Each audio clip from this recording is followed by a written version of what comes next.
નમસ્કાર, હું નિલેશ કુંભાણી મોવડી મંડળના કોન્ટેક્ટમાં જ હતો. બાબુભાઈ માંગુકિયા સાથે મારો વાત થઈ હતી. આવતીકાલે સવારે હું અમદાવાદ આવવા નીકળીશ.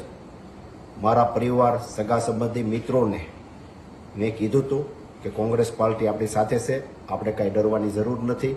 બધાનો સાથ સહકાર લઈ અને પિટિશન દાખલ કરવા માટે હું અમદાવાદ રવાના થયો. ત્યારે કોના ઈશારે અહીં કોંગ્રેસના કાર્યકર્તાઓ ઘેરે આવી અને મારો વિરોધ પ્રદર્શન કરી મને પરત ફરવા મજબૂર કર્યો. જ્યારે રેલીમાં સ્વયંભૂ લોકો જોડાણા હતા, કોંગ્રેસના મેન આગેવાનો, અહીંના નેતાઓ પોતે મારા રથમાં પણ બેસવા માટે તૈયાર નહોતા, મારી સાથે જોડાતા નહોતા. અને જ્યારે કોંગ્રેસ પાર્ટીએ કીધું હોય કે 20 તારીખ પહેલાં તમે બૂથ ઉપર કોણ બેસવાના છે, એમના નામ, નંબર, વિગત મોકલો, ત્યારે અમે અહીંના જે ચૂંટણી લડેલા હતા, જે હોદ્દેદારો હતા, એમને અમે કહેતા હતા કે આપણે બૂથની વિગતો દેવાની છે. ત્યારે એક પણ આગેવાનોએ બૂથ આપ્યા નહોતા. કાર્યકર્તાઓ જે કામ કરતા હોય, કાર્યકર્તાઓ જે બૂથ આપતા હોય, એમને પણ ના પાડતા હતા કે આપણે બૂથ આપતા નહીં.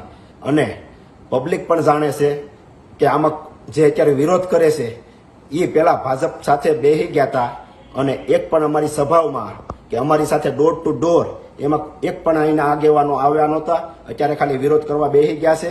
અગાઉ પણ એ ફૂટી ગયા હતા અને મને એકલો મેકી દીધો હતો. પ્રસાર પણ હું એકલો કરતો હતો. 2017માં મારી ટિકિટ આવી, કપાઈ ગઈ.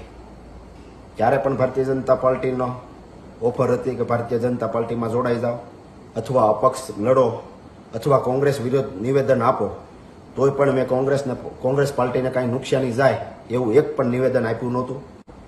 ગઈ વિધાનસભામાં ભારતીય જનતા પાર્ટી દ્વારા એવી ઓફરો આવતી હતી કે તમે પ્રસાર ધીમો કરો, કાર્યાલય બંધ કરી દો, ડોર ટુ ડોર જવાનું બંધ કરો, સભાઓ ઓછી લ્યો.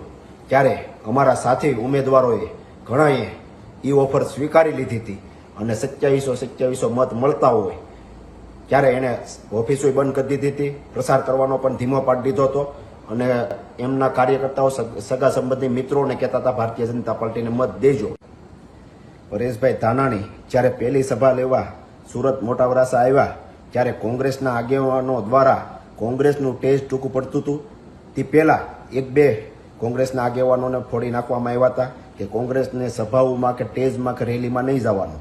ત્યારબાદની બીજી સભાઓમાં તમે જુઓ તો કોંગ્રેસના એક પણ આગેવાન કે એક પણ અહીંના ગણાતા ગણાગાંઠા નેતાઓ મારા ટેજ ઉપર કે મારા ડોર ટુ ડોર કે મારા સભામાં નહોતા આવતા, સિવાય કે 1-2 આગેવાનો. અત્યારે જે વિરોધ કરે છે એમને તમે પૂછજો કે આમ આદમી પાર્ટીના નેતાઓ, આમ આદમી પાર્ટીના કોર્પોરેટરો, આમ આદમી પાર્ટીના કાર્યકર્તાઓ જે સાથે રહી મહેનત કરતા હતા, કોંગ્રેસના આગેવાનો, નેતાઓ કોના દબાવ આવવાથી કોને ફોડ્યા હતા અને મારી સભાઓમાં કે ટેજમાં કે મિની બજારમાં અમે ગયા હોય ડોર ટુ ડોર એમાં નહોતા આવતા, મિની બજારની સભામાં નહોતા આવતા, મોટા વરાસા ડોર ટુ ડોર ગયા એમાં નહોતા આવતા, કતારગામ અમે કતારગામ બજારમાં ગયા એમાં પણ નહોતા આવતા, માનગઢ ચોક ડોર ટુ ડોર ગયા એમાં પણ નહોતા આવતા. અત્યારે જે વિરોધ કરે છે આમ આદમી પાર્ટીના નેતાઓને અમે ટેજ ઉપર બોલાવી અને પ્રસાર કરતા હતા, સભાઓ લેતા હતા. ત્યારે કોંગ્રેસના આગેવાનો વિરોધ કરતા કે આમ આદમી પાર્ટીને તમે કેમ સાથે રાખો છો. ત્યારે હું કહેતો આપણે ઇન્ડિયા ગઠબંધન છે એટલા માટે આપણે આમ આદમી પાર્ટીના નેતાઓને સાથે રાખવા પડે, આમ આદમી પાર્ટીના કોર્પોરેટરોને સાથે રાખવા પડે. એમને મત મળ્યા છે, એ આપણો પ્રસાર કરે છે તો આપણે એમને સાથે રાખવા પડે. તો ક્યારેક કોંગ્રેસના અહીંના ગણી ગાંઠે નેતાઓ એમનો વિરોધ કરતા હતા કે એમને સાથે રાખવામાં એ તમને હું જીતાડી દેવાના છે. મેં પ્રતાપભાઈ દુધાતને અનેક વાર કીધું તમે સભાઓમાં મારી સાથે આવો, તો એમણે કીધું હું ફોર્મ ભરતી વખતે તારી સાથે આવે તું અમરેલીની તારીખ પછીની તારીખ લેજે. ત્યારબાદ પ્રતાપભાઈ દુધાતને પૂછી અને પછીની મેં તારીખ લીધી. ત્યારે મારો ફોન નહોતા ઉસકાવતા. મેં મોવડી મંડળને જાણ કરી, પ્રતાપભાઈ દુધાતને કહ્યો કે મારો ફોર્મ ભરવા જાય એમાં હાજરી પુરાવે. ત્યારે પ્રતાપભાઈ દુધાત પણ આવ્યા નહોતા અને જે મારી નાખવાની ધમકી આપે છે એ જો હાજર હોત તો આ પરિસ્થિતિનું નિર્માણ ના બન્યું હોત. હું ચૂંટણી જીત્યો કે હાર્યો, વરાસા રોડમાં કોંગ્રેસની કાર્યાલય સતત ખુલ્લી રાખી કોંગ્રેસને જીવતી રાખવામાં વરાસા વિસ્તારમાં મારી કાર્યાલય સતત ખુલ્લી હતી અને ખુલ્લી રાખી હતી. હું એક પણ નિવેદન એવું નહીં આપું જેથી કરી મારી કોંગ્રેસ પાર્ટીને કાંઈ નુકસાન થાય. આ બધું થયું હોવા છતાં હું કોંગ્રેસનો સૈનિક છું અને રહેવાનો છું. મને મોવડી મંડળ ઉપર વિશ્વાસ છે. ઉમેદવાર જ્યારે ફોર્મ ભરે છે ત્યારે વધુમાં વધુ 4 ફોર્મ ભરવાના હોય છે. એમાં ટેકેદારો એ નક્કી કરે છે, પક્ષની સાથે પરામર્શ પણ કરે છે. ડમી પણ આજ સુધી સ્થાનિક કક્ષાએ ડમી નક્કી થયેલા છે. સુરતનો જે આખો એપિસોડ થયો એ બહુ દુઃખદ એપિસોડ છે. નિલેશ કુંભાણીએ જે કર્યું એ કોઈ પણ સંજોગોમાં પક્ષમાં એવી ગેરશિસ્ત ચલાવી શકાય નહીં. એટલે શિસ્ત સમિતિએ આ પ્રશ્ન માટે એક મિટિંગ કરી. નિલેશ કુંભાણીને પણ પોતાની રજૂઆત કરવા માટે આપણે જાણ કરી, પણ એ ક્યાં છે, કેવી રીતે છે, એમને કેવી રીતે ખબર પડે, એ કંઈ વર્કઆઉટ થયું નહીં. એટલે શિસ્ત સમિતિએ આના ઉપર ચારેય બાજુની ખૂબ વિચારણા કર્યા પછી જે ડિસિઝન લીધું છે એ એવું લીધું છે કે નિલેશ કુંભાણી સંસદ કક્ષાની જ્યારે ચૂંટણી લડતા હોય અને એમના ટેકેદારો એમના ફોર્મમાં સહી કરેલી એમ કે આ સહી અમારી નથી, એ તો મેં આટલા બધા વર્ષોમાં પહેલી વખત સાંભળ્યું. એ બધું અશક્ય છે. એટલા માટે અશક્ય છે કે ટેકેદાર જ્યારે સહી કરે છે ત્યારે ઉમેદવારની હાજરીમાં એને ફોર્મમાં સહી કરી છે.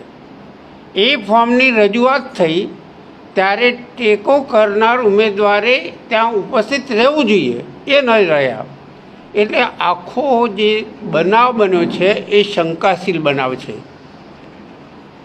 એમ કહી શકાય કે અગાઉથી ગોઠવેલી કોઈ રચના પ્રમાણે કોઈ એપિસોડ તૈયાર થાય એ રીતે આખું નાટ્યાત્મક પ્રક્રિયા લાગે છે. અને ભવિષ્ય એવું પણ લાગે છે કે જ્યારે ચારે ફોર્મમાં આ સહી મારી નથી એવો જ્યારે એફિડેવિટ કરીને આપી છે ત્યારે એક જ જગ્યાએ એફિડેવિટ થઈ છે ચારેની. એનો અર્થ એ કે રસ લઈને બીજાઓ મારફતે આ ગોઠવાયેલું કાવતરું છે. અને એમાં ભાજપ સાથે નિલેશ કુંભાણી ભરેલા હોય એવું એક અનુમાન કરી શકાય એવી સ્થિતિ છે.